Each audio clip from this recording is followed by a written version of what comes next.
Now? Yeah. Okay.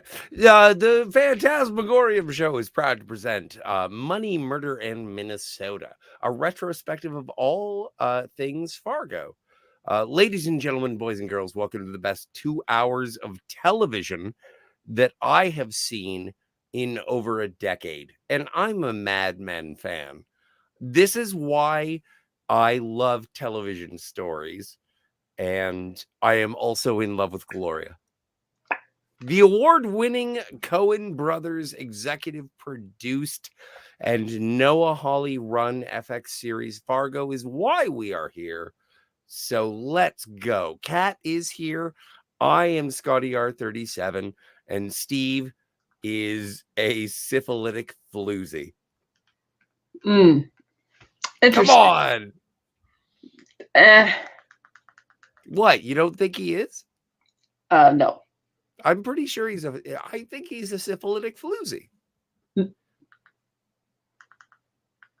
Like, I was blown away. I was absolutely blown away by these 2 episodes. It made me feel feelings, which is what art is supposed to do. So I really enjoyed this. The fact that, what is his name? Mr. Wrench? Is that his name? The deaf guy? Yeah. Big, like, joys in having him back. Really like it. Interesting to see that he did not take advantage of Malvo's offer when he gave him the key to the handcuffs. How do you mean? Remember when Malvo left him, he was impressed that you came close more than anybody else, and he gave him the key to the officer's handcuffs, so he strangled in the bathroom, giving him the option of freeing himself and fleeing custody. But apparently he didn't do that, or he did and got arrested for something else in the interim, but he's still wearing the same jacket. Yeah. Well, and I just figured he got caught again. Perhaps. I didn't think it was a continuation of last time. Like, when was season 1 in terms of the year? That was like 96, right? No, season 1 was 2006. So it was January 2006 when Malvo gave him the key to his freedom, and we didn't get to see what happened. That was a cliffhanger of sort, or an unresolved plot thread, if you will. And this is December, Christmas Eve, 2010. So it's been almost 5 years. It's nice to see him back, but it's also nice that he's not, and this is in the second episode that we're going to be talking about, not the first one. But I'm just so excited. And I can't hide it. But like, when he shows up, it's like I enjoy that he's even dismissed by Nikki. And yet they develop a relationship. It's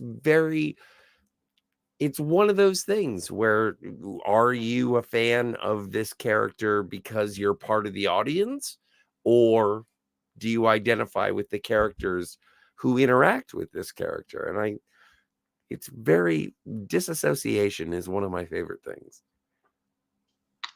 Yes, and with that, I will begin. As you texted me before the show saying that it was one of the best TV episodes you'd ever seen.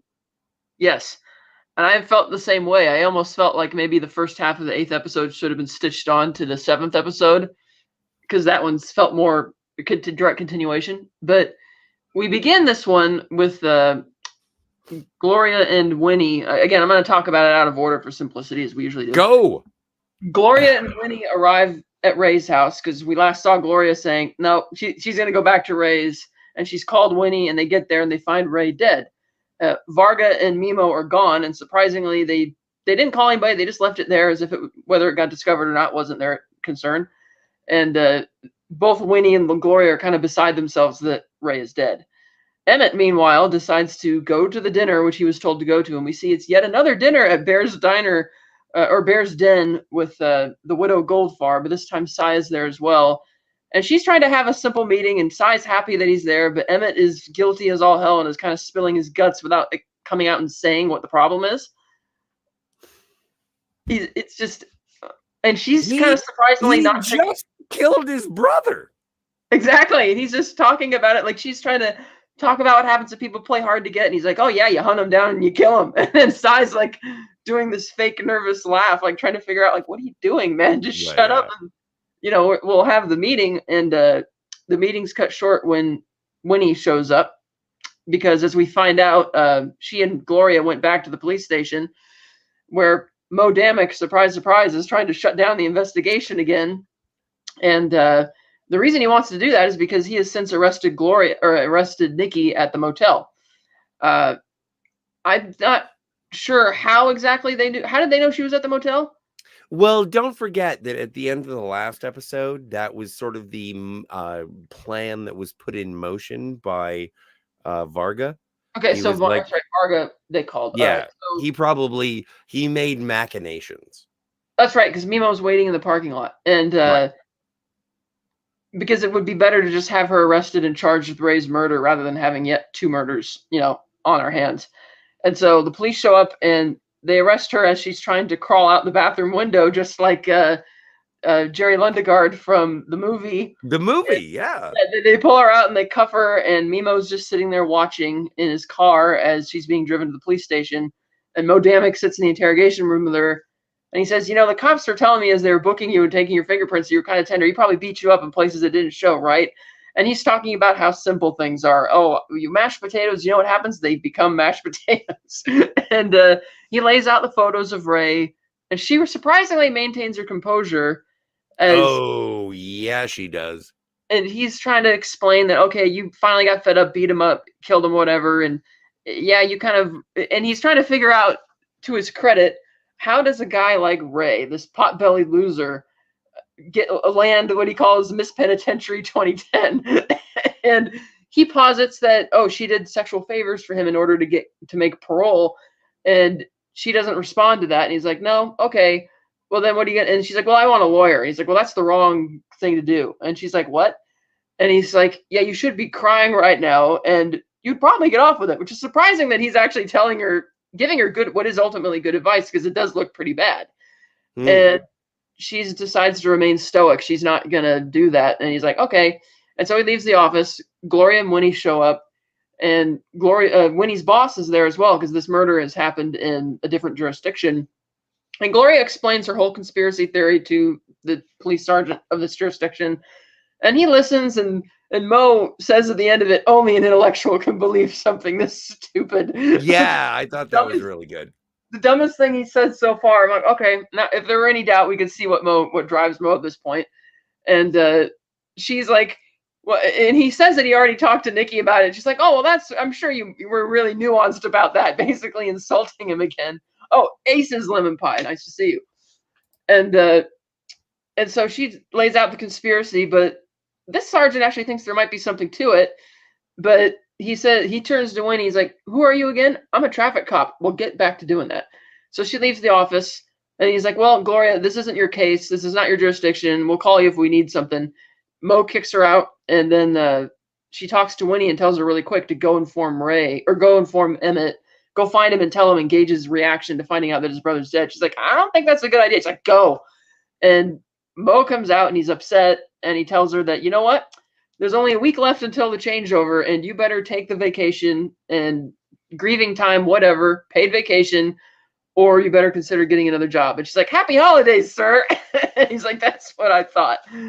But Gloria, being Gloria, is smart, and so she tries to go and talk to Nikki, but the guy won't let her in without a form, and she tries to sweet talk him with pictures of her kid, and he's like, I'm not buying it. All she wants to do is talk to Nikki, which is right, because she wants to figure out what's going on.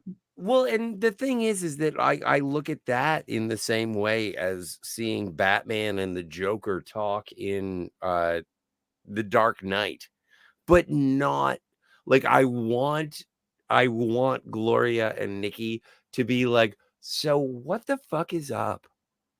I want them to figure it out. Yeah, she wants to figure it out, and they're like, well, you need a form. So she goes upstairs, gets the form, she talks her way through that, gets in to talk to Nikki, and before she can get in there, another guy shows up, and I thought it was clever how they initially keep the DJ Qualls. Yeah, they keep it out of focus because for some reason they want it to be a reveal that it's DJ Qualls, which is kind of fourth wall breaking and weird. It's like, I know he hasn't been in anything in a long time, but like, why are they hiding that? I don't know. And he comes up to Well, her. wait, let's analyze this. Yeah. Okay. The reason is that DJ Qualls is a very striking figure. Like the way he, even in diffusion of focus, he has a shape. His nose, his head, his neck. He is a very distinct looking man. He is artistically striking. Yes? I noticed he has the same haircut that he had 20 years ago, too, and he used to be on all the. I have the same haircut I had 20 years ago. I meant like back when they were trying to make him a thing, and people were like, Do no. you have the same haircut that you had 20 years ago? No. Really? What was your haircut? Really, it's very different. We're not getting into that. But the point is, it's You still seem to weird why make they a would deal. want to hide. It's still weird that they want to hide that. I'm like, okay. But he tells her to, turn your back, face the cell, and she puts her wrists in so he can cuff her. And then he gets out this syringe, and she realizes he's about to poison her with something. And Gloria comes in at the right moment, and she orders him to turn around. He does, and that's when we get the clear focus and see who it is. But then he does this like karate kick behind him to knock the gun out of Gloria's hand. He runs out of the room down a hall. 2 cops come through there because the gun went off when he kicked it from her hand. But inexplicably, these cops, including Mo Damick as the third, don't bother stopping this guy who's charging down the hallway to figure out what happened. They just immediately corner Gloria and hold her back. Yes. And she's like, stop him, stop him. And I'm like, this was a genuinely bizarre because it's like, how did he get away? And I think there's a clue when you find out what his character name is in the credits. But what is it? Spoilers. Golem. Golem? Like a golem. Like a Jewish clay person? Yes. He ran down the hall, and these cops who heard the gunshot and did what they're supposed to do, they came responding, seeing what the hell's going on. They did not see him. They did not seize him. He just gone. And I thought, that's a little weird because I didn't notice that until I saw the credits. Again, when I first saw it 6 years ago, I was even like, what's this about? And I'm like, oh, okay, because obviously we see a lot of Jewish folklore play into this episode in these next 2 episodes. But so that was something I thought was noteworthy. And Mo Damick doesn't want to hear it that Gloria's come down here and questioned Nikki against his orders. And she's like, well, let's just look at the camera. Look at the camera.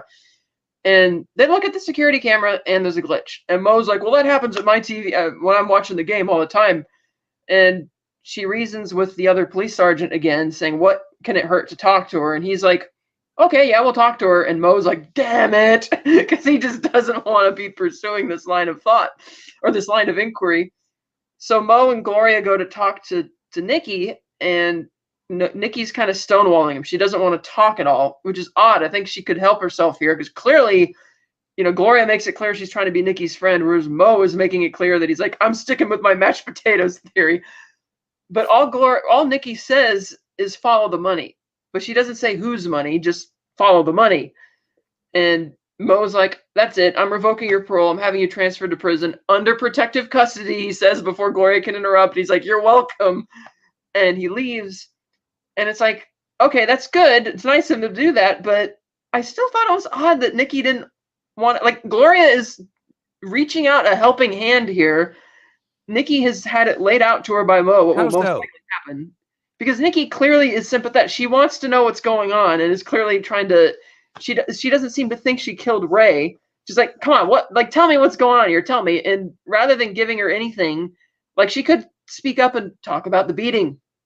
I mean, she knows that those 2 guys have been hanging around with Emmett. She and Ray verified that. It wouldn't be hard for Gloria to go and verify that those guys are there. But instead, she just says follow the money, but doesn't even say whose money. And so it seemed like she had an opportunity and she didn't really take it. And now, much like Mo said, you're going to be transferred to prison and you're likely going to face charges and everybody's going to think you did it.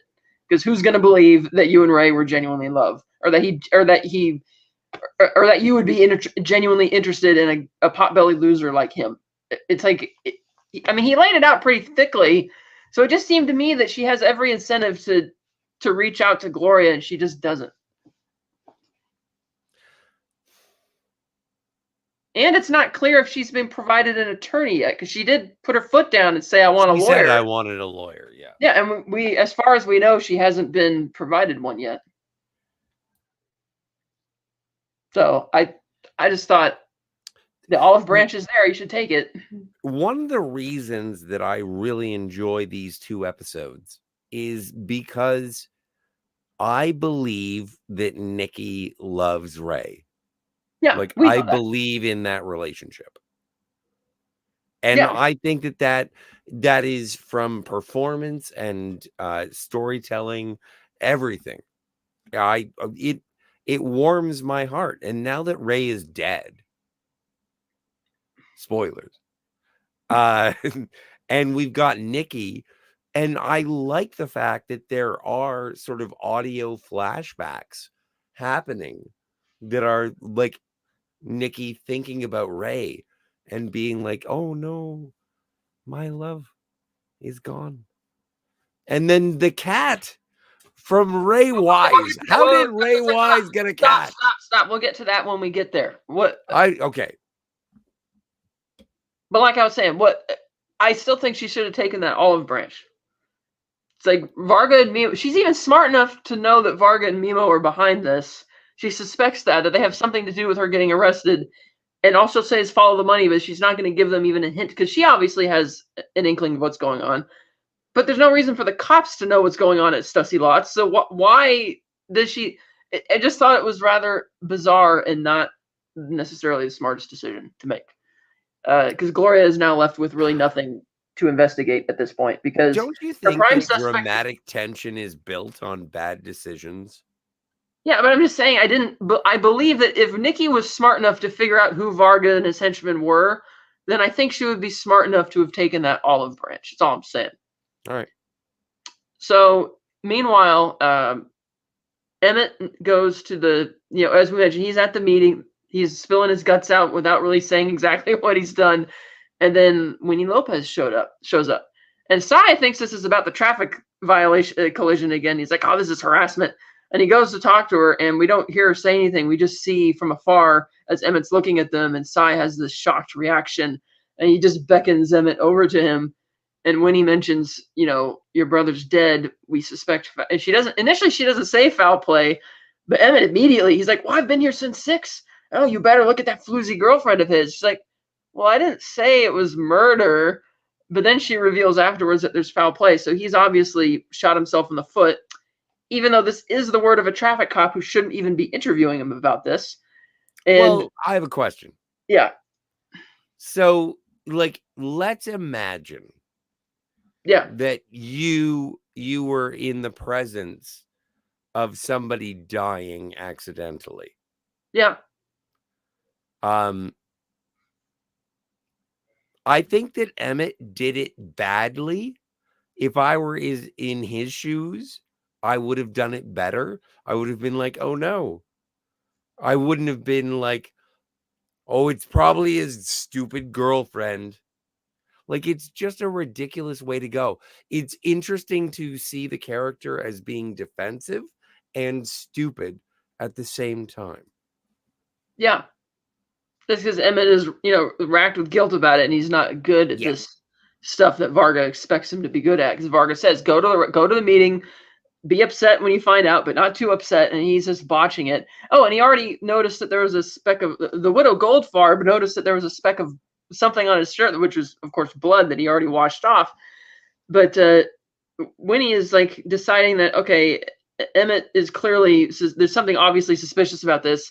So she decides to go walk up to Ruby Goldfarb, who we see is on the phone with somebody. We don't know who, but she stops talking for a minute. She's like, yes. She's like, can I ask you a few questions? And we don't find out. We assume that the questions presume like to establish timeline or whatever, but because we never find out what she asked her. But Sai drives Emmett home. And when they arrive, Sai is imploring Emmett to sell the company, thinking that, yeah, I know the widow Goldfarb is kind of an innocent bystander, but I really think we should be getting out of this right now, which is kind of corrupt. Again, putting her in Varga's sights. Well, it is shifting. Like they're basically putting Varga on the widow Goldfarb. Yeah, and it's like, but then Emmett. It's rude. Yeah, and then Emmett starts getting all accusing about the fact that, oh, the timing is suspicious, that this Varga fellow and all this shows up right when Ray and this floozy start begging me for money, and, oh, you're the one who said, oh, due diligence and accusing me of this and blah, blah, blah. And then I love it when Cy realizes what Emmett's saying. And he's like, what? And he's like, what? You think I partnered with your left-hard brother to have a scheme to turn millions into thousands? Yeah, where's the math there? I laughed so hard because I love that, because it is a really stupid idea for Emmett to have. And Emmett's like, oh, yeah. And he kind of realizes that that wasn't right. And then he just apologizes, saying, oh, I'm just under so much pressure, blah, blah, blah.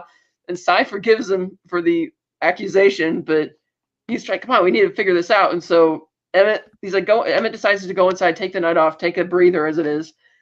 And when Emmett leaves to go in the house, Cy notices that Varga is still inside Emmett's house on the second floor in the office, in Emmett's personal study. And it's like, Cy's looking at this all weird, like, what the hell are you doing at at Emmett's house while Emmett's not there? Hello, Herc 130. Hey, Flyboy. And so I did like that Cy quickly put the kibosh on, Varga's attempt at. Wait, what? The what? When he put a stop to Emmett thinking that he was involved, he just like, Did no. you say kibosh? Yeah. I thought it was pronounced kibosh. Whatever. But I thought it was really funny that one of Varga's other attempts at splitting them apart kind of failed that easily, from Cy just presenting Emmett with common sense. It's like, why would I scheme with your brother to take $10,000 out of your account and split the money with him when we were like millionaires? And it's like, it shows how dumb Emmett is at this point, that he didn't even think that was a really stupid idea. Varga's just got his hooks in him that much, and because he's just that stupid. Would you like that? Hey, Cam. Yes. So Cy goes home, and his wife sees him arrive. This is the first time we've seen her. And I know. Yeah. Weren't you just taken by the relationship between Cy and his wife? Like, the amount of, what a dutiful, that was an example of just love.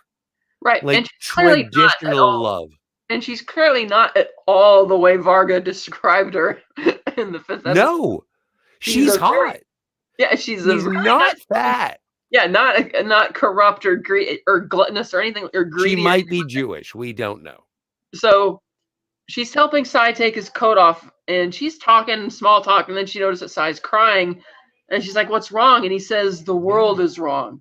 It's my world. It looks like my world, but it's not. Everything's wrong and upside down. And he can't figure out why, and he's crying," which again, it's like, again, speaks to the stupidity going on here, because they're smart enough to know that they're involved in some type of financial scam with Varga, and it's like there's so many options available to them to try and get out of this, and they're just letting it happen, and they're watching. They're just kind of sitting around allowing this to happen to themselves, but it is sad. I felt really bad for Cy in that scene.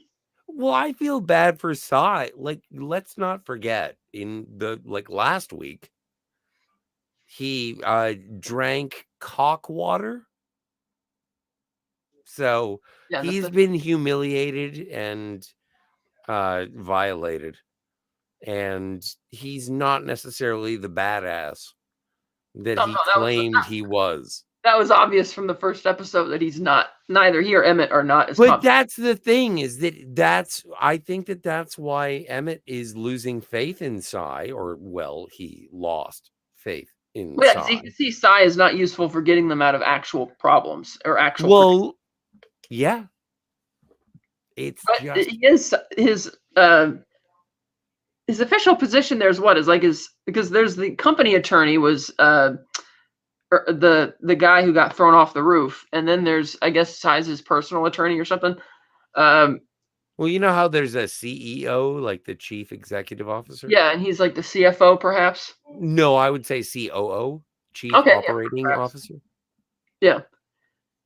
So Emmett goes back inside the house, and it's empty except for Varga, and they're sitting on opposite sides of the two staircases, and you got that huge stuffed bear in there, and Varga's asking Emmett how he feels now, and he says, "I feel free."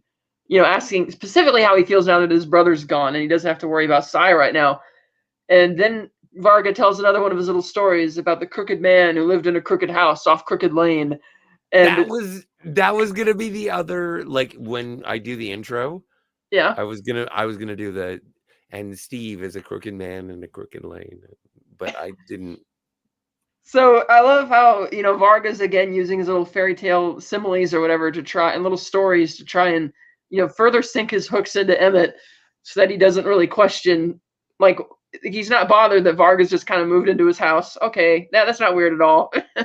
It's like, okay. And I thought that was great. Christmas, and that we actually saw Varga going through the presents with the switchblade. With a switchblade. I know, like, it's like he's cutting up the presents, and it's like, oh, it's like you've let the wolf in, and now it's just feasting on your presents and everything, figuratively and literally the presents.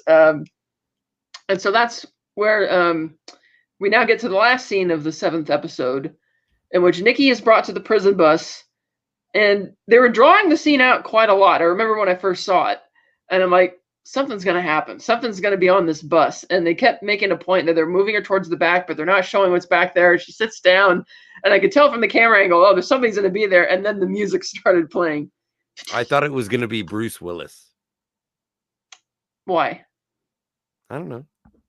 Oh, well, the camera, I figured it was going to be somebody from the Fargo universe. I wasn't sure who. And then when that music started playing, I immediately knew, oh, yes, he's back, Mr. Wrench, the deaf hitman from season 1. It blew my mind. Okay, so I am pirating these episodes. You shouldn't say that on live stream. Whatever. Shut up. It's a crime. I'm guilty. But like when I watched episode 8. I purchased my copies, just to be clear. Yeah, and she lent me the copies. So we're good. But no, I went and I watched it, and I watched episode 8 before I watched episode 7, only 10 minutes of it. And I was like, Mr. Wrench is back? I am in heaven. Why did you start with 8th episode? Because I clicked the wrong button on my perfectly legal product. But no, I went and I checked it out. And so then I went outside and I, had a drink, did a jig, smoked a J, came back, and I went to episode 7. Loved it. Episode 8? Oh my God. Why? Yeah. Like, I am in love with Mary Elizabeth Winstead. I sound like Joe Biden. I am in love with Mary Elizabeth Winstead. However, she is married to Obi-Wan Kenobi. I mean, Ewan McGregor. He is also in this episode. And the reveal that Mr. Wrench is sitting next to her on the prison bus isn't even the final beat of the episode. So the bus starts driving into the woods, over the hill through the woods to grandmother's house we go. Wait. What? Kat, are you in love with Mary Elizabeth Winstead? No. Why? I haven't actually seen her in that much, to be honest. But do you like her? Do you admire the performance? Yeah, she's fine. She's fine. That's fine. That's cool. I like the character. Cool. So they're driving, over the hills through the woods to grandmother's house we go. It's dark and there's fog. And then all of a sudden we see Yuri as a wolf coming out of the woods. And the bus swerves and it flips, jackknifes. We don't know how initially. It crashes and Nikki is practically thrown unconscious. Mr. Wrench trying to figure out what's going on. And we see Mimo with a goat's head on, a taxidermied goat's head. Yuri is the wolf, and we see the golem with the pig mask on in his cop uniform, and very original. And I'm pretty sure this is why I'm a furry. So Yuri, as golem is killing the cops in the front of the bus, Yuri has got this buzzsaw, and he's trying to cut the lock off the door to get into where the prisoners are. And Nikki looks up at him and sees him. They lock eye contact, and she sees that he's got that whip thing with him, and she's afraid. And that's where the episode ended. And I remember that was like probably the best cliffhanger up to that point for the first 3 seasons for the end of an episode. Oh, and I forgot to mention, there was an earlier scene I did forget to mention. So last week, Yuri was tasked with going to the police station to retrieve the file on Ennis Sussy. Yes. So Donnie Mashman leaves work, because again, this is a library subbing as a police station. He's the last person to leave, accidentally left his gun on the counter, so he goes back to get it, and he sees Yuri standing in there, leaning on one of the shelves, reading the files. And at first, Donnie doesn't even seem to notice he's reading a police file as opposed to a book, because he's like, "Sir, you can't be in here. The library's closed." And he's like, "You're here." "Well, yeah, well, I kind of work it. It's okay." He's like, "Sir, you gotta leave now." He's like, "I just did. You asked me, and I left." And then Donnie, like an idiot, he's like, "Well, but," as if he's not really sure. He's like, "But sir, I see you. I see you right there." And he's like, "We have a word for people like you." And he mentions some Russian word, and he says that talking to people who aren't there by yourselves, and how loony that is. A man alone talking to himself. And Yuri picks up the whip thing, and he starts walking towards Donnie, and he acknowledges that he knows the gun is on the table. He says, "Yeah, go get the gun." And so Donnie gets the gun. Yeah. And then he's like, "Now go." And he gets there looking at the file, and Donnie's afraid, even though he's got a loaded gun with him now, and he's still afraid. And he leaves in a hurry and takes off in the squad car, and Yuri leaves the station with the file and gets on the motorcycle with his wolfskin hat. And that scene was so creepy. It was so good, though. Like, that was one of my, like, in terms of dramatic tension, if I may, Catherine. To think you could be that scary and funny at the same time. Yeah. Well, and also supportive. It's like, you're back here. And it's like, you're not supposed to be here. And it's like, and they keep cutting to the like leather whip, like the switch that he has. And it's like, oh no, he's going to murder that guy. And he never does. And he just says, why don't you just go do the thing that you wanted to? You forgot your gun. I could have had it. I could have shot you. I didn't. Go get your gun and please leave. It's very interesting to see that dynamic of a policeman being told what to do. And you understand that the policeman isn't wrong for accepting the orders of a civilian. It's such, like, I think there are so many things going on in these 2 episodes of Fargo. It made my heart swell. There were flames coming out of the side of my face. I loved this dramatically, referentially. I think that this is one of my favorite things that I've seen in a very long time. However, I have not seen Godzilla -1. Well, I thought it was, again, interesting that, Donnie is almost accepting Yuri's logic that he's not actually in the room. And I'm like, "Donnie, what are you doing?" And even after he has the gun, he's just going to leave, and he's not even going to mention, he doesn't mention later on, "Oh, by the way, if somebody was in the police station and stole he just kind of, I was like, on the one hand, he's probably too stupid. Yuri, if he tried to pull the gun on Yuri, then Yuri would have gotten out of it. But, well, Yuri gets his ear cut off. We'll get to that when we get there. So okay. It's like, I mean, Donnie could have stopped it, but nah, he just left. And again, I feel there was more. Like, we know there was more to that character if they got the cast member they wanted. Even though Donnie's the better, even though the actor they picked is Mark Forward is the better candidate for that role. And so another scene that makes me wish we had more of him in the show, because it still was pretty funny. And we never get to see what exactly Yuri did with the file or what he was trying to glean from it. Because we already learned from a couple episodes earlier when Winnie and Gloria visited with Emmett and Varga at Stussy Lots that Varga was able to piece together from what Gloria said that, oh, it seems your brother did hire somebody to try and kill you and it was a mix-up. So I still didn't really understand why Varga wanted him to go get the file, but or what they expected to find, what Varga expected to find in there that was of any use, but because they never bring it up again. It's like he stole it. Or he looked like Yuri looked through it. I don't know if he actually stole it. He might have put it back after he finished reading it, but it's just something they don't bring up again. So it's like, okay. Well, I don't mean to be lazy, but it is just a TV show, and so whatever. But no, I'm just saying it's a well-written show. I was just wondering where he was going with that. So I love how the 7th episode ends with just Yuri is like cutting through, he's gonna kill her or whatever. And the 8th episode begins with some flashes. It says this, and then it cuts to the road speeding by, and then is jet black to is, and then you see sparks flying as they're building something inside a warehouse or in a garage, and an A, and then they're bringing the thing out. And we see that they've built a like artificial ramp that they've welded Like a together. ramp. The Yeah. purpose of jackknifing the truck, and Yes. they set this thing up in the road, and Yuri. I gotta get one of those. I want to do this. Yeah, do you want and to do this? Do you want to hijack a truck? It looks like a good way to do. Yeah, and they get the I their need their $10. animal masks on, and Yuri just walks out in the road to cause the prison bus driver to swerve to try and avoid him, going right into the ramp. And they put it on a turn so that way the headlights would not have seen the ramp before it was too late from the swerve, and that's what caused the bus to jackknife. And we see that Yuri, Mimo, and Golem go through the bus, killing all the inmates, while Mr. Wrench and Nikki break their chain free from the seat that they're hooked to, and they break out the back door in the nick of time, and then lock the back door so that the guys can't get to them. And as we hear the screams as everybody's being murdered inside the prison bus, Mr. Wrench coaxes Nikki to run to this other side of the road as they flee into the woods.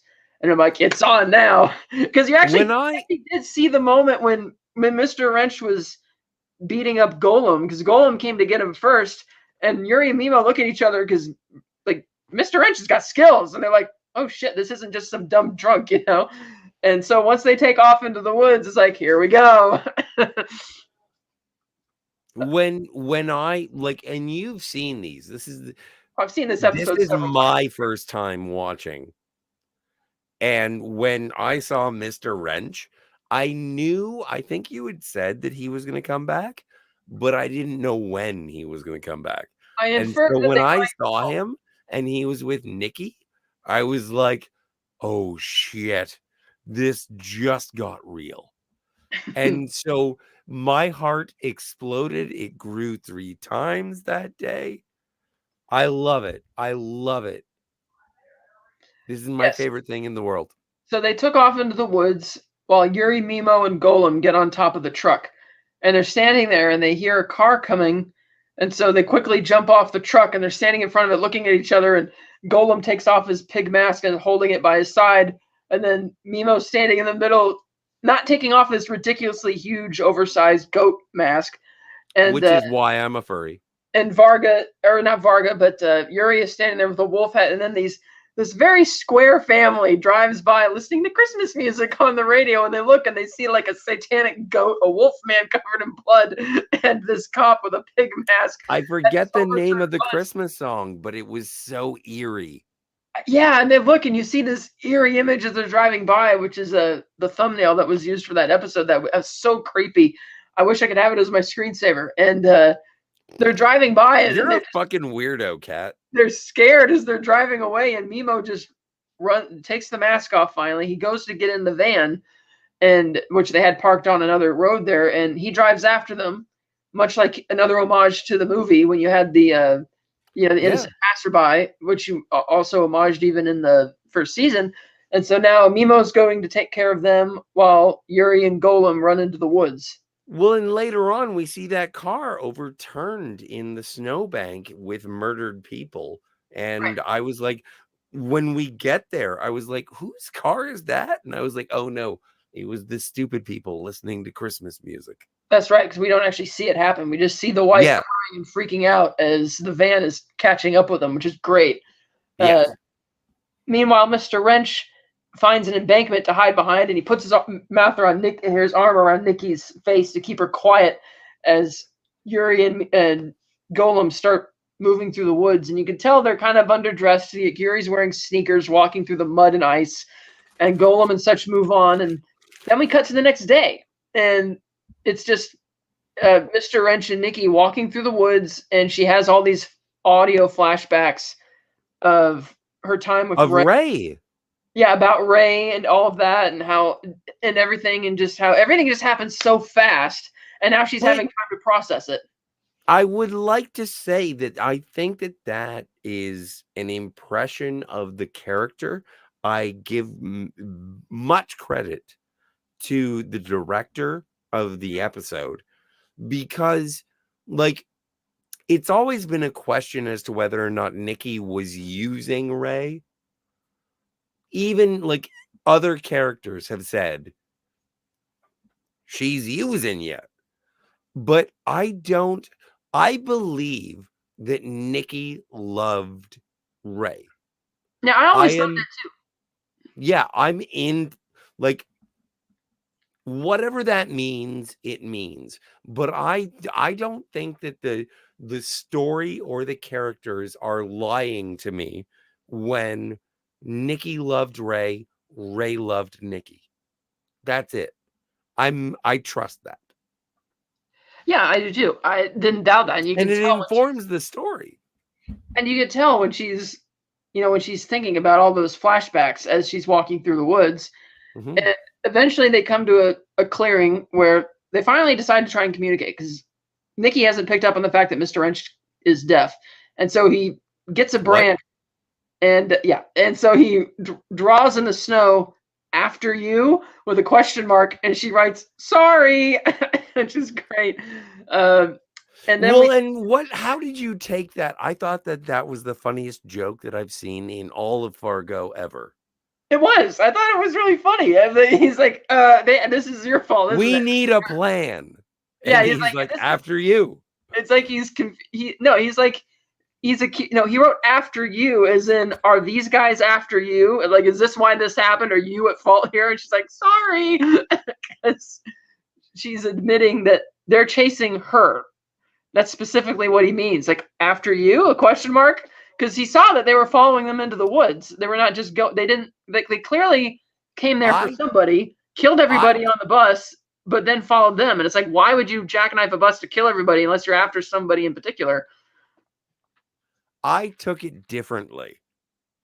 No, he's asking her, like, are they after you? Like, is this your fault? And she's like, yeah, sorry. No, but the thing is that she's yelling at him that we need a plan.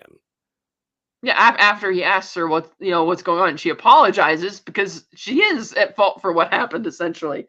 And it's like, I thought that he said to her, and it's like, well, if you have a good plan, after you. Well, she also says sorry because she interprets it to mean because that she doesn't have a plan.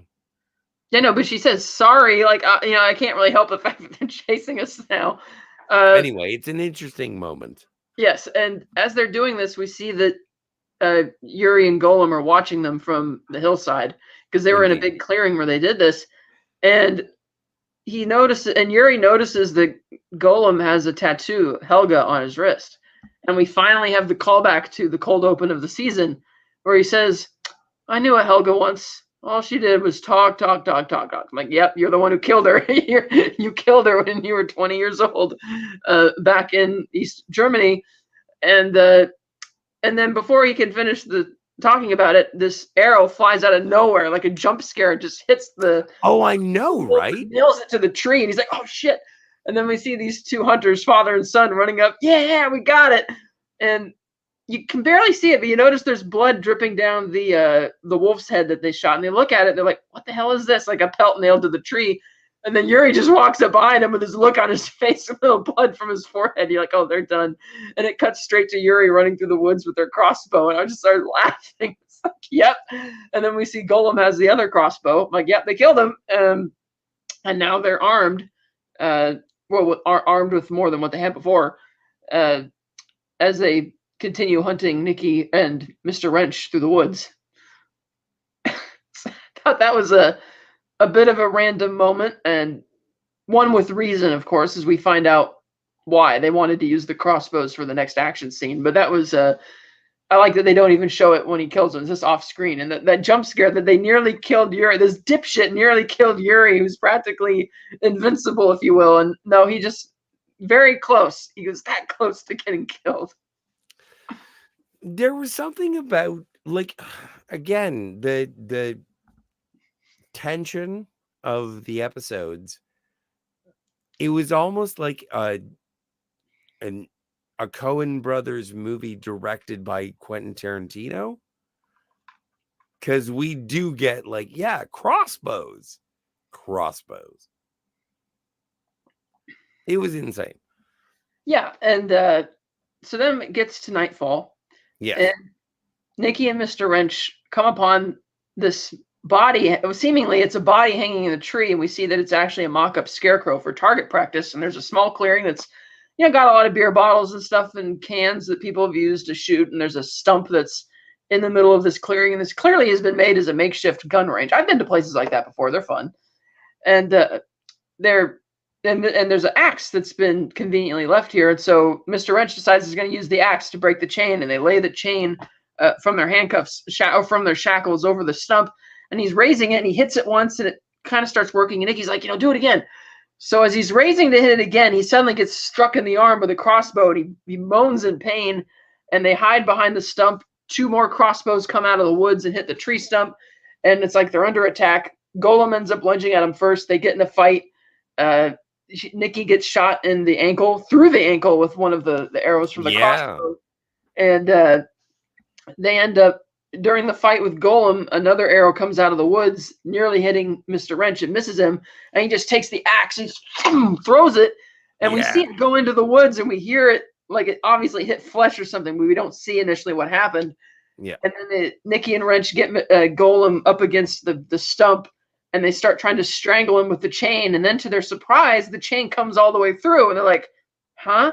And they look back at him, and it seems fine at first. And then the camera cuts, and we see that the chain has passed through his throat, and his severed head just falls. Oh, yeah. No, that was great. I enjoyed the beheading of DJ Qualls. Which is funny. They brought him in for just a very quick role in this season. And I thought it was great. Yeah, and it was. And he's dead. And so then Nikki and Wrench use the axe again, or not the axe, but they break their chains, and they continue moving through the woods. And at dawn, it seems the next day, they've come upon a bowling alley. Now, I don't know how far they've traveled. It's been a couple days. I've seen weird businesses where my heart. I've seen weird businesses like that out in the middle of nowhere. So at first, on my first viewing, I thought, okay, maybe this is legit.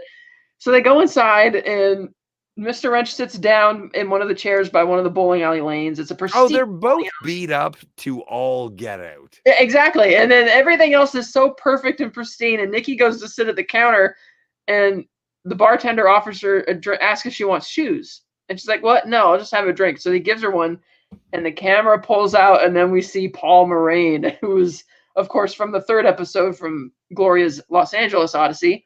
And initially, they're meeting on the plane and again in the bar. It could be dismissed as a coincidence. But now that he's here, it's like, okay, what is this?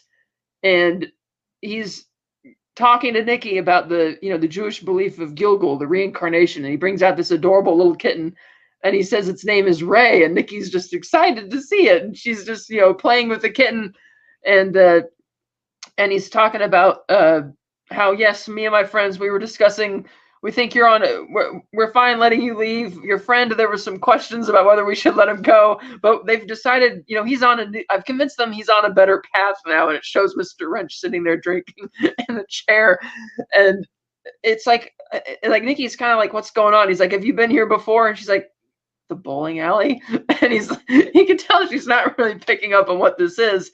And so he gives her the keys to a VW, and he notes the extreme irony that a guy espousing Jewish folklore and Jewish heritage is giving her the keys to a VW Beetle to aid in their escape, and sends her on her way. But he makes her leave the cat. He's like, you have to leave the cat. She's like, okay. But when the Gophers, I don't think you told anybody about the cat. I did tell you. I just did tell about the cat. He's explaining that the cat is. You have to leave the cat. Yeah, you have to leave the cat. He infers it is a reincarnation of Ray, because Nikki infers that it's Ray, because he talked about how these animals are reincarnated. So she leaves the cat, and he tells Ray Wise is God. No, he's not God. He is the wandering. You don't think he's Jew. God? No, I think he's the wandering Jew from the Bible. Okay. Were there wandering Jews in the Bible? The guy who chastises Jesus on his way to the crucifixion, and for this he is punished by being given eternal life, and he's punished to walk the earth until the second coming. And so he then quotes to her Obadiah 1-4, which says, though thou exalt thyself like the eagle, thou make thy nest among the stars. Thence will I bring thee down, saith the Lord.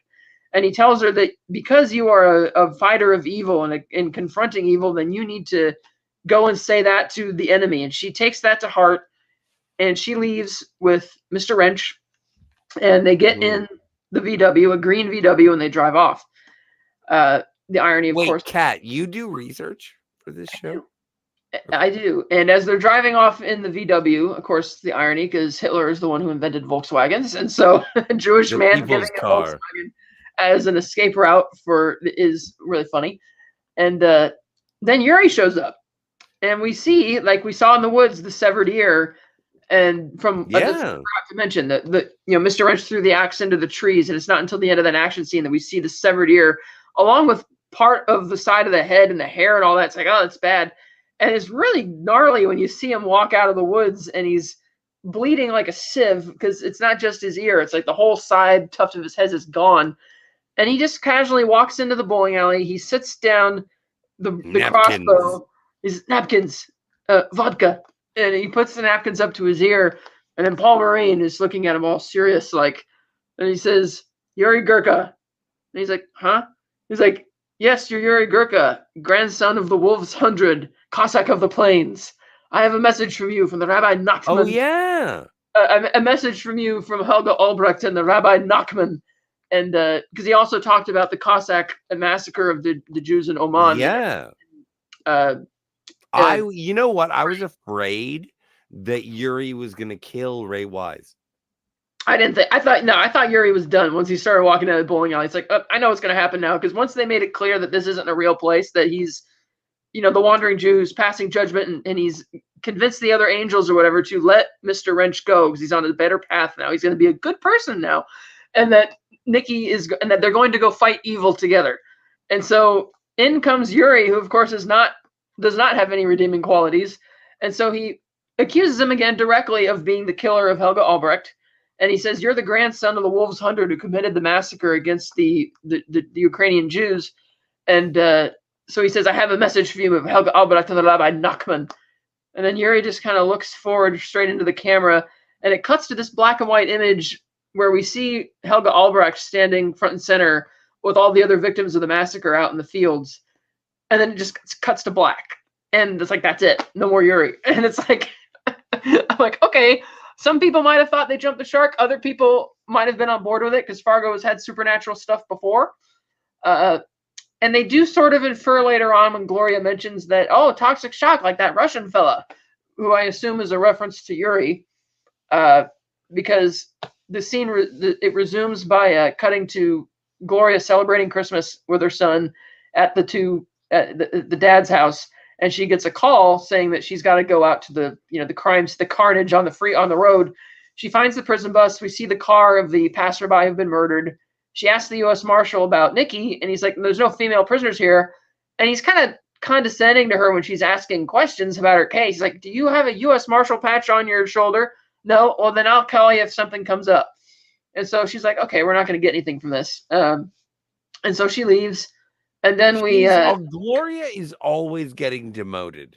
She is. And then we cut back to Cy, and he shows up at Emmett's house on Christmas Day. He knocks on the door, and I love this. Mimo answers the door, and he's got his earbuds in listening to music. He's got like a snack in his hand. And he's listening to Cy's like, yeah, we have a meeting today. We need to pick up Emmett. We got to go. And Mimo just shuts the door in his face and doesn't say anything. I thought that was hilarious. And Cy's just like, he knocks on the door more. And this time Varga answers, and he's holding like a chicken leg in his hand. He's like, Cy, welcome, come in. It's great to see you. And he wants to see Emmett. He's like, oh, no, he's resting. He's still really stressed out about what happened with his brother and all that. But no, come on in here. Come in the kitchen. And you see that they got this big chicken and a couple of chickens, all this food, an excessive amount of food for 3 people that they've been going through, because we know Varga's a bulimic wolf. So he has a habit of overeating and just vomiting and doing it again, like the Romans used to do. As do I. And Emmett he sits Cy down, and he insists that he drinks some tea. And he tells him that they're going to He tells him that they're going to get a $5 million bonus. And he's like, what? And he's like, yeah, $5 million. It's great. And he's like, here, drink the tea. And once he finishes, but I believe that. Yeah, and once he finishes drinking it, Varga's like, okay, good. Now go. And he ushers him out of the house. And Sai's like, $5 million? He's like, yes, okay, goodbye, Mr. Phelps. And he slams the door in his face as the little jingle bells jingle outside the door. And Sai's kind of lost, and he goes to the office. And even though this is supposed to be Christmas, there's people in the office. And it's a feels very successful company. They need staff. He vomits, and he's like, well, that ain't right. And then he passes out. He's rushed to the hospital and put into a medically induced coma. And then all of a sudden, we cut to a nurse writing on the whiteboard. Today is March 15th, 2011, 2.5 months later.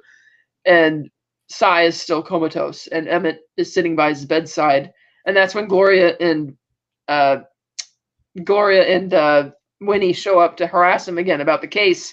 And he doesn't want to hear it. And they're like, yeah, toxic shock, they're saying what happened to Sai. That really doesn't make a whole lot of sense. Kind of like the Russian fella from the woods, which infers that who knows if the incident in the woods even happened. Like, I'm not even sure what I'm supposed to take from the bowling alley. Was that an actual supernatural event? Or is it that Mr. Wrench and Nikki are so stressed from their injuries and from their travel and exhaustion and without food and water that maybe they kind of imagined it? Because the implication is that Yuri bled to death from got injury, contaminated disease, and died. I really like everything that happened in the bowling alley. Yeah, I do too. I'm just wondering because the implication that Gloria is saying is that Yuri's body was found and he's dead of blood loss, toxic shock, whatever. Whereas good.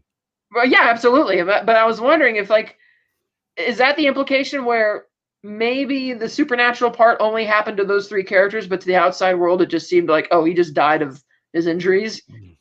I mean, it's kind of interesting how it's walking that sort of weird line because they didn't show what happened to Yuri. We know that he didn't leave that bowling alley. He was done. But it begs the question whether that bowling alley was even there. It was just a weird supernatural event. Well, and the thing is, and I think this is why I have such high praise for these two episodes, and it's probably centered around Ray Wise's performance, is that it reminds me so much of The Big Lebowski. Yeah, it's deliberate. It's a different perspective on a similar narrative, if you will. Like there's something about the framing of this episode, the Ray Wise being the sage in this instance. Like, I forgive everything. It makes me feel good watching this. This is like candy for me. So when it who is Ray Wise? I do think he's an angel in the context of this fiction. What's the name of the character? Paul Moraine. So I think Paul is an angel. But aside from that, like it's whimsy. I don't need an explanation. I'm just saying it's kind of interesting how they it's lovely. Yes. It might be there or it might not be. So you're wondering what actually happened because they never really mention specifically or deliberately if Yuri, like what exactly, like he's just kind of gone. And like, did they find him in the woods? Maybe. So Emmett just doesn't want to listen to Gloria and Winnie harass him about this. So he leaves the hospital and finds Ray's Corvette. And even Winnie and Gloria are surprised to see that. They're like, isn't that your brother's car? Yeah. He's like, I must have forgotten where I parked. And he leaves and takes a cab back to work. And the first thing he says to the desk clerk is, or the secretary is, my car was stolen. She's like, oh, I'll call the police. He's like, no, I just forgot where I parked. Silly me. And he goes into his office and he finds that he doesn't notice it at first, but we see that all of the artwork throughout the entire office has been replaced with images of the stamp. And he's freaking out. And he's like, Madeline! And she comes in there. She's like, what? And he grabs her by the arm and he's like, what happened? What's going on here? And she's like, some guys came in. She's like, who did? I didn't want to do any of this. And she's like, well, maybe it was Mr. Fargo. He does some weird things sometimes. Oh, that's probably right. He is very strange. And I love that even the secretary is noticing this now because Varga's trying to act inconspicuous. But no, that means people in the office are starting to notice that Varga's kind of a weirdo. And so she's like, Mr. Stessy, you're hurting me. And he lets go of her arm. He's like, sorry. And he sits down trying to cool off, and he calls Varga to try and explain what happened. And Varga is inside his truck. And Mimo is in the truck as well. And I can't tell what kind of book. Mimo was reading some type of children's storybook, like some children's fairy tale, which I thought was funny. And he hears the phone ring, and he goes over to see Varga, and Emmett mentions on the phone that something weird's going on, and didn't you say your man never came back when he went after Nikki, and Nikki's still on the loose? Like the police say, maybe she's doing it. What's going on? Ray might be back from the dead. And he's like, no. He's like, none of that's true. But Emmett says we need more men. We need protection and that kind of thing. And Varga says, well, I need you to come over and sign some papers. Mimo will pick you up. I need you to sell a shopping mall. And he's like, we own a shopping mall? I thought that was hilarious. It was. It's like he's trying to tell him that somebody is trolling him in a really macabre way. And Varga just doesn't care. He's like, yeah, well, we need to deal with that later. We got to sell some shopping malls. Well, it's great in terms of the narrative to explain to the audience that what's his name, the surviving Ewan McGregor, Emmett. So Emmett doesn't even know what Varga is doing with the company anymore. Yeah. Like, he probably bought the mall. He did 2 months ago. And now they're selling it so that they can make it into a parking lot.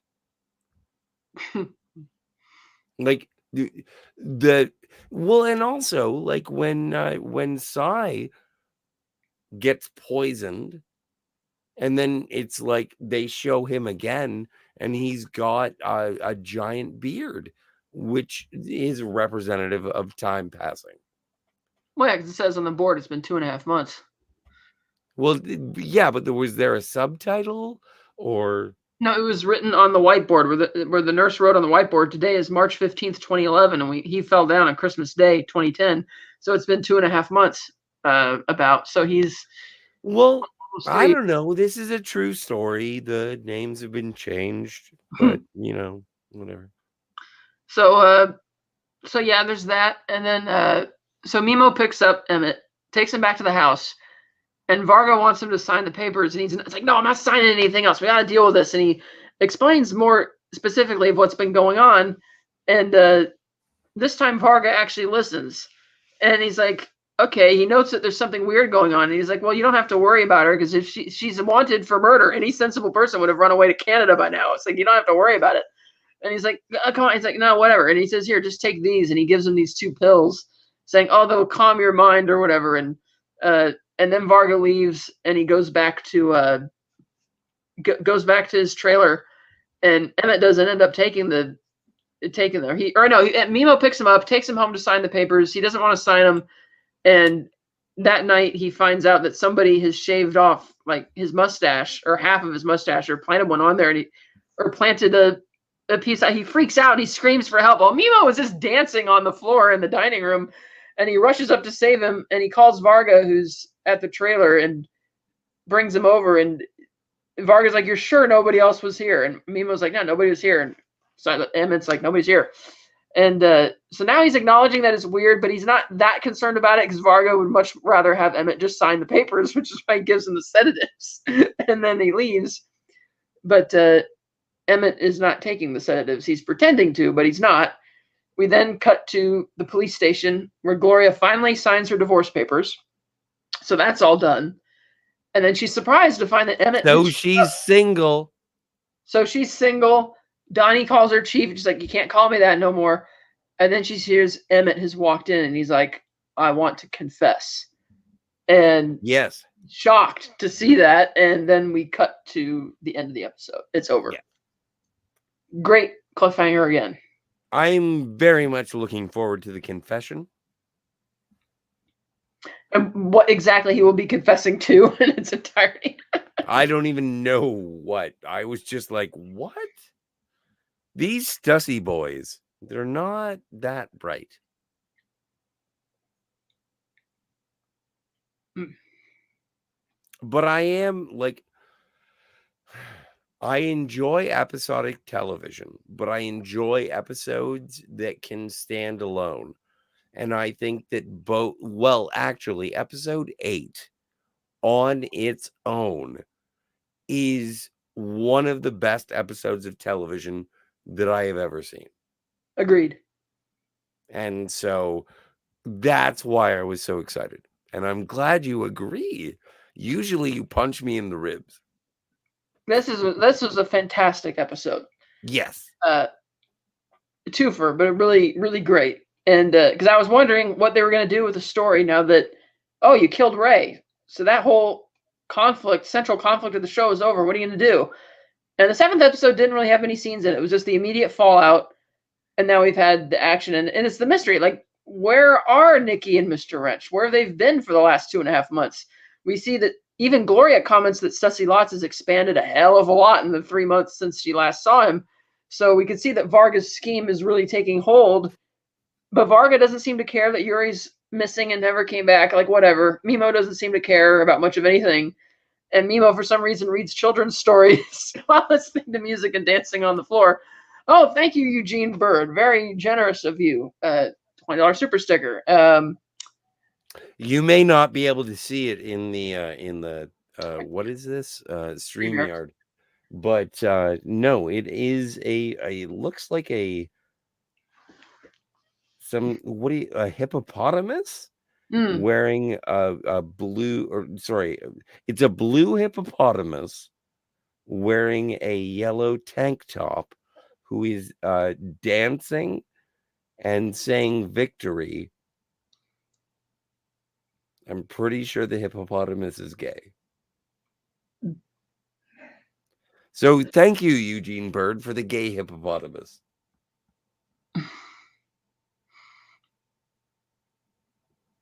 I don't know if it's a gay hippopotamus. It's a hippopotamus. So what's your position now on Mo Damick? Who's Mo Damick? Her boss, Gloria's boss. I still like him very much. You still like him, even after this latest episode where he's taking extreme offense to the simple act of questioning Nikki. I think that, you know what? I think that he is being a bureaucratic asshole. I still like him. Interesting. I think, yeah. I don't think he's a good guy, but I don't think he's a bad guy. So where do you think Nikki and Mr. Wrench have been for the last 3 months? Well, trying to get away from the law. Who do you think's trolling Emmett? Emmett? Who's trolling Emmett? Oh, well, no, it's Varga.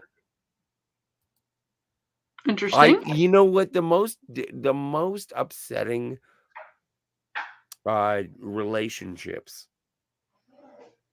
have been Varga separating Emmett from his entire family.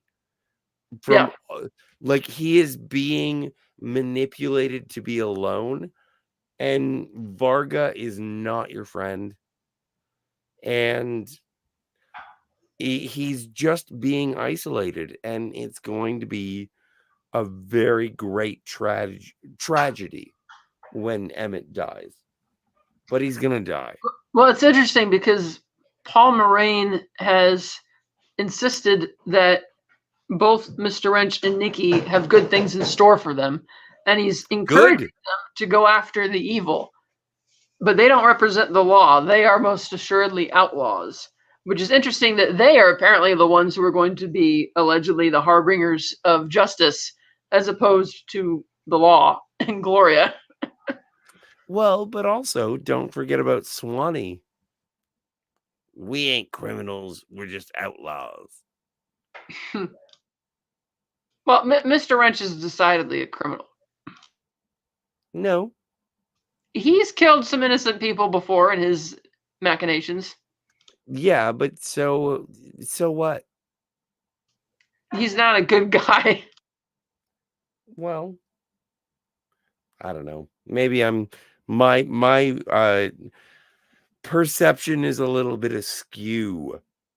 Did you like these 2 episodes? I love them. What does the chat have to say about them? I don't know. It's up to you. You do the chat. Okay, I'll do the chat because you seem to be off. I am. Why is that? Marijuana. And I might re-record these later. Oh, come on. I'm not fired yet. Close. Let's see. Lemon Pie says angry endorsement of PBR a la Dennis Hopper. Let's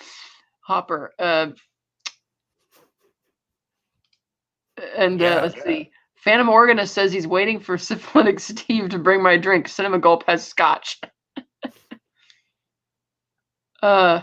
Steve is not syphilitic yet.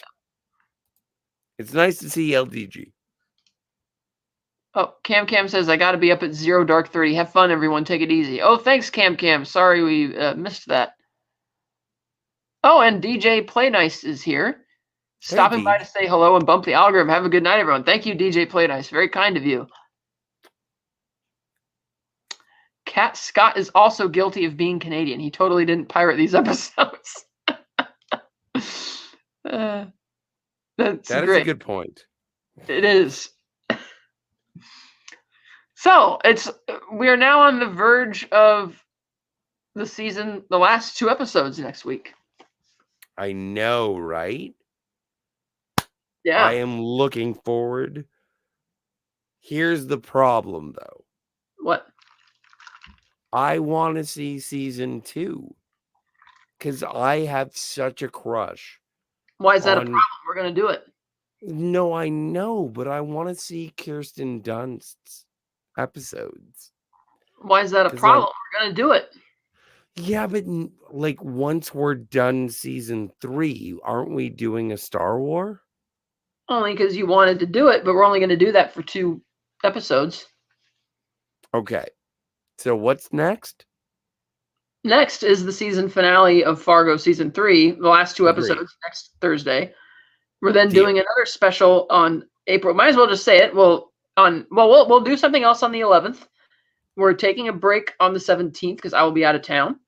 And then on the 24th, we'll do the prequel trilogy of Star Wars. And then on May 1st, we will do the original trilogy of Star Wars.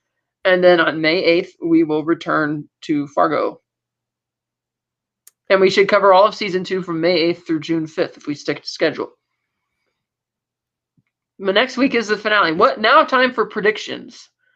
What do you think is going to happen next week? I do not know. I'm just enamored by Nikki. And I'm enamored by Gloria. What is going to happen next week? Justice. Hello, Daniel's Hot Topics. Hey, Dan. You have any specific ideas of how the certain arcs might end? I don't know. Lightning? All right. I have no idea. Well, this is the time to ask predictions. You usually are pretty good at that, wanting to come up with predictions. You know what? I was, when I saw Ray got stabbed in the neck with glass, I was like, I have no idea where this is going. I'm enjoying the story washing over me. I have no anticipations. But I'm enjoying everything as it comes. All over my face, neck, and chest. All right. Well, thank you again, Eugene Bird, for the super sticker. That was really generous. $20 super sticker there. And Daniel's Is that Canadian? I don't know. Canadian money or American? Because if it's Canadian money, thank you, Daniel's Hot Topics, Phantom Organist, DJ Play Nice, Cam, Herc 130, LDG Free the Net, Lemon Pie, of course, always a pleasure, and Cinema Gulp. Yes. Yes, Cinema Gulp was here. Jump from one show to the next. Don't know how you do it. I'm zonked after that. If that has anything to do with why tonight's episode was wonky, I'm gonna be So it does. Yes. Of Well, then course. we'll re-record this probably. All right. What? Thanks You're everybody crazy. for coming. I came. We might see you before next week to redo this. See ya. We're not redoing this. This was I might. fun. I was really looking forward to a great conversation about this, but you seem kind of tipsy. No, but I like really. Do you think I'm offside? A bit. A little bit. All right, everybody. Oh, wait, we have new comments. Does somebody have something exciting to say? Oh no. Oh, you betcha. Oh yeah, it's Daniel going off.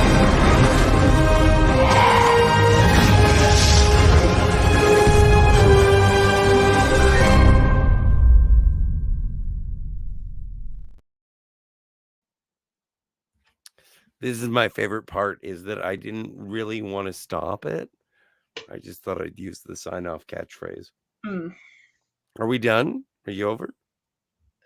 Can I go get cookies? It's still live, it says. Yeah, no, I know. Can I get cookies? Oh, you betcha.